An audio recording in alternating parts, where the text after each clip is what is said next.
Australia's painfully slow descent into total totalitarianism continues unabated as emergency legislation is pushed through state and federal governments to try and curb your laws and make you the enemy. Let's take a look at that.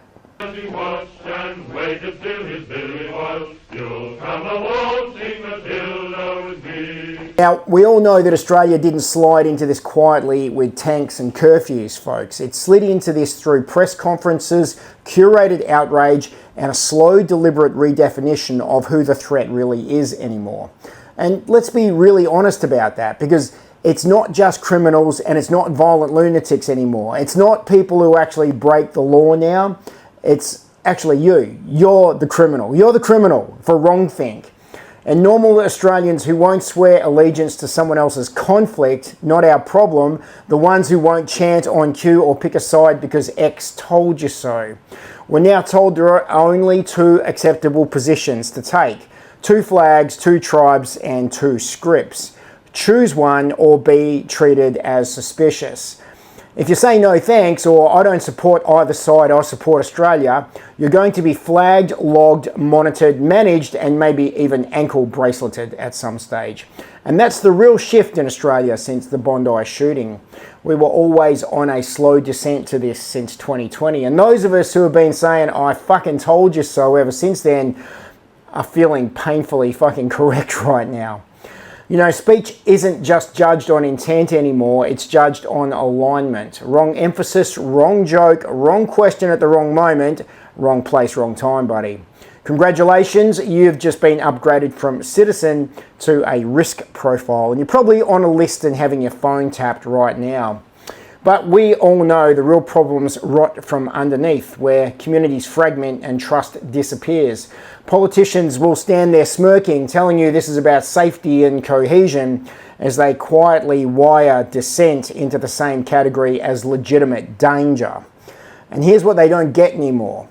Most Australians are not extremists, and they're not radicals, and they're not hateful. They're just exhausted. They're done. They've had enough. They're sick of both sides of this shit. Exhausted by imported conflicts that they never voted for. Exhausted by moral and virtuous blackmail. Exhausted by being told that silence will equal virtue. And that's why you're hearing it now. First under the breath and then out loud. I say FTS, or fuck this shit. Forget the sides, forget the scripts, forget the false choices. There is no winner here for you, Australia. We want the third option, and we stand for the third option. Australia doesn't mean hate. Australia first certainly doesn't. It means home before your shitty ideology or your religion. We don't care about either. We want citizens before slogans and laws before narrative spin. But here's the part that really terrifies the system. The moment that people stop playing red team versus blue team, the moment they stop choosing between two shitty options, the illusion will fall apart, and they are doing everything they can to hold that thing together with laws and rules and regulations right now. When a government fears independent thought, it must go into lockstep totalitarianism, and that's what it's doing now. It's enforcing compliance because they know that you won't buy this shit. History doesn't lie about where this ends, people. History doesn't lie.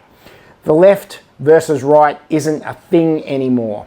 It's about whether Australians are still allowed to think, speak, and choose without permission. And that's the real line in the sand now. You only need to look at who you can't criticise in Australia anymore to know who owns you. And who does own you, Australia? What have we seen play out in the last 10 days since Bondi? Since the Bondi shooting, something that none of us are ever going to forget, that Christmas will forever be synonymous with in Australia going forward. We will never hear the end of this, ever. Really want to know who owns you? There is a simple test. Look at who you're not allowed to criticise. Look at it. Look at it.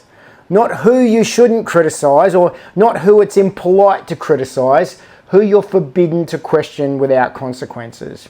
Because in a free country, we debate ideas and power is challenged, institutions are scrutinised. That's the constitution that we have in Australia, and that's the country we were meant to have. In a managed country, however, certain topics are always going to be quarantined.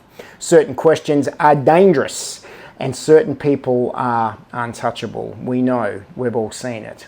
The moment criticism becomes a career risk, the moment questions become hate, the moment curiosity is reframed as extremism. You don't have free speech anymore, Australia. You have conditional speech. You can only speak on the condition that you say nice things.